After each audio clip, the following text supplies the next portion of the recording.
नमस्कार मित्रांनो. आपलं जे शेळीपालन आहे हे आहे अर्धबंदिस्त. सध्याची परिस्थिती अशी चालू आहे की शेळ्याला अजिबातच चारा नाही. कुठं पण जा, एकतर चारायला जागा नाही आणि जागा असली तर त्यात चारा नाही. कुठं पण गेलं तर पूर्ण वाळलेला चारा भेटतो. आणि आतापर्यंत जे बाबूया व चांगल्या हिरव्या बोरी ते सर्व आम्ही तोडून टाकल्या. तोडता आता काय बार बार उघडणार थोडी आहेत ते. म्हणून आता चाऱ्याची एवढी अडचण चालू आहे की बस. शेळ्या अशा घरी जाताना अशा पहा नाही वाटत, इतक्या खराब झाल्या आता शेळ्या. पण तुम्हाला सांगतो, तुमच्याकडे आमच्याकडे तर आता पर्याय नाही, पण तुमच्याकडे जर पर्याय असेल तर शेळ्यासाठी कमीत कमी 10-15 गुंठे तरी चारा अवश्य करा. कसं आहे, चारा केलं की कसं मालक त्यात समाधान राहते. आता आम्ही अशा घरी जाताना शेळ्या पाहतो, असे पोटं एकदम खाली कुसा दिसते. पण घरी जाताना जर त्या शेळ्याच्या अशा दोन्ही कुसा गुब्बारून अशा भरून दिसल्या तर माणसाला एकदम समाधान वाटते. आणि त्याचा जे मालक असते शेळ्याचा, तर त्याला पण घरी जाऊन भाकर गोड लागते.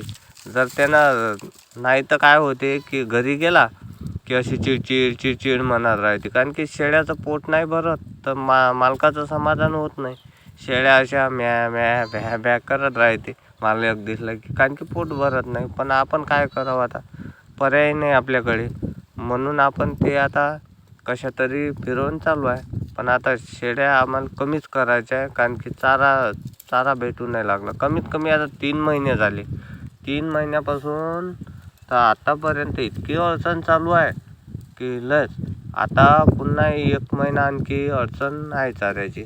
जोपर्यंत हरभरे आता गावात ओलीत आहे तर हरभरे निघत नाही, तोपर्यंत चाऱ्याची लय म्हणजे लय अडचण आहे. जेव्हा हरभरे निघाल तेव्हा येईल आपल्या शेळ्यावर चमक. आपल्यापाशी तसा काही पर्याय पण नाही चारा करायला.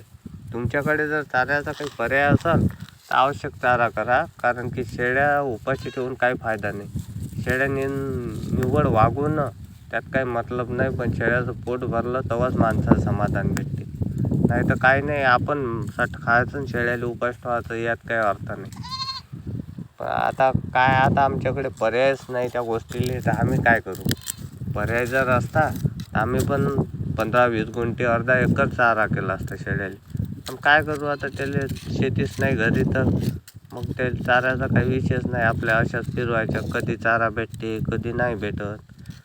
काय आता जे आहे ते त्यात समाधानी माना लागते. पण आपण स्वतः समाधान नाही राहत त्याच्यात, कारण की मालकाचं मन एकदम.